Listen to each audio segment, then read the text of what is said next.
There are over 3 million shipwrecks sitting on the floor of the Atlantic Ocean right now. Warships, merchant vessels, slave ships, submarines, passenger liners.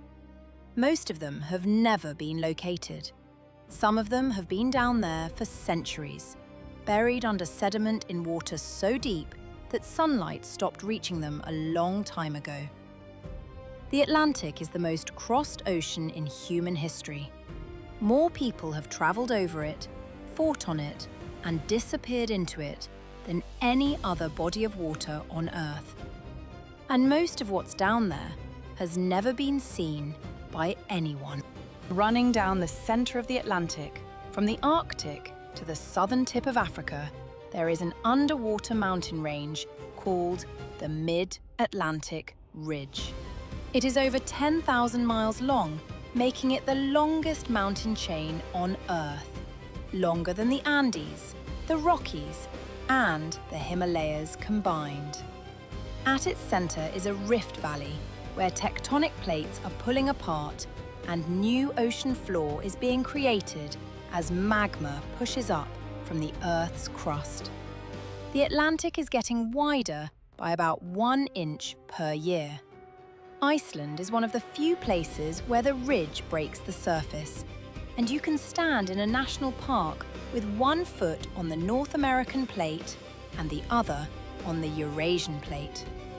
The ridge is also home to hydrothermal vents that blast superheated water at over 700 degrees into total darkness. Life thrives around these vents, feeding not on sunlight, but on chemicals from inside the Earth. These ecosystems were only discovered in the late 1970s. In the middle of the North Atlantic, there is a region called the Sargasso Sea. It is the only sea on Earth that has no coastline. Its boundaries are defined entirely by ocean currents. The water inside is calm, warm, and strangely clear. Thick mats of sargassum seaweed float on the surface. During the age of sail, ships that entered the Sargasso Sea sometimes became trapped for days or weeks as the wind died and the seaweed tangled around their hulls. Crews ran out of fresh water. Some ships were found drifting with no crew aboard and no explanation. Columbus wrote about entering a strange region of floating weeds during his first voyage, and noted that his crew became frightened. The Sargasso Sea also sits at the centre of the Bermuda Triangle, and while most of the triangle's reputation comes from exaggeration, the Sargasso Sea's ability to strand vessels in windless, weed-choked water is real and documented. The Atlantic Ocean is also a grave. Between the 16th and 19th centuries, an estimated 12.5 million enslaved Africans were forced onto ships crossing the Atlantic. Of those, roughly 2 million did not survive the journey. They perished from disease, dehydration, abuse, and conditions that are difficult to describe without understating them. Their remains were placed into the ocean. There are no markers, no memorials on the water, and no way to recover what was lost. The floor of the Atlantic along the major slave trade routes, from the West African coast to the Caribbean and the Americas, holds the remains of more people than most battlefields in history. In recent years, researchers and artists have begun creating underwater memorials and mapping the routes. But the scale of what happened beneath the surface of the Atlantic between those centuries is something the ocean will never fully give back. 8,000 years ago, there was a landmass between Britain and continental Europe that is now completely underwater. It is called Doggerland. During the last ice age, sea levels were lower, and Doggerland was a stretch of hills, rivers, marshland, and forest where people lived, hunted, and built settlements. As the ice melted, sea levels rose, and Doggerland slowly flooded.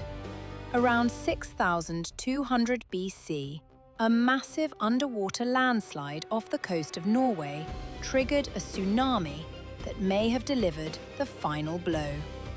Today, fishing boats trawling the North Sea occasionally pull up stone tools, animal bones, and fragments of a world that was swallowed by the Atlantic. An entire civilization is sitting beneath one of the busiest shipping lanes on Earth, and most people sailing over it have no idea. Off the northwest coast of Africa, the Canary Islands sit on top of a volcanic system that some scientists believe could trigger one of the most devastating natural events in recorded history. The western flank of the Cumbre Vieja volcano on the island of La Palma is unstable. If a future eruption causes that flank to collapse into the ocean, it could generate a mega tsunami, a wave potentially reaching heights of over 100 feet by the time it crosses the Atlantic and strikes the eastern seaboard of the United States. The wave would hit the coastlines of West Africa, Western Europe, and the Caribbean as well. The theory is debated among scientists, and many believe the collapse would happen gradually rather than all at once. But the volcano is active. It erupted as recently as 2021, and the flank is still there, hanging over the ocean, held in place by rock that has been weakened by centuries of volcanic activity. 95% of the world's international internet traffic travels through cables on the floor of the Atlantic Ocean. Not satellites, not wireless signals. Physical cables. Some thinner than a garden hose, lying on the ocean floor between continents. There are over 400 active submarine cables worldwide, and the densest concentration runs across the Atlantic. They carry financial transactions, military communications, streaming data, and virtually every email that crosses the ocean. Some sit in water over 3 miles deep, exposed to underwater landslides and deep-sea trawling. In 2013, divers were arrested off the coast of Egypt for attempting to cut a major undersea cable. The global economy rests on a network of wires thinner than most people's arms, lying unguarded on the Atlantic floor. The Titanic has been sitting at the bottom of the Atlantic since April 15, 1912, roughly 370 miles off the coast of Newfoundland, at a depth of over 12,000 feet. The wreck was not discovered until 1985. When the first images came back, researchers found that the ship had broken in two on the way down, and both halves had landed over 1,000 feet apart. The debris field is scattered with personal belongings, shoes, luggage, bottles, and dishware. The hull is being consumed by iron-eating bacteria called Halomonas titanicae, a species first identified on the wreck itself. Scientists estimate that the ship's structure will collapse entirely within the next few decades. The most famous shipwreck in history is disappearing. The ocean is eating it, and once it's gone, it will exist only in photographs and in the sediment it leaves behind. The Atlantic is the ocean we think we know best. We've been crossing it for 500 years.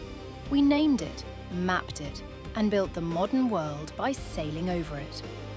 But over 80% of the ocean floor has never been surveyed in detail, and the Atlantic is no exception. Most of what's down there is still waiting to be found. Subscribe if you want to see the darkest secrets of the Pacific Ocean explained next. And tell me in the comments which Atlantic secret disturbed you the most. I'll see you in that video.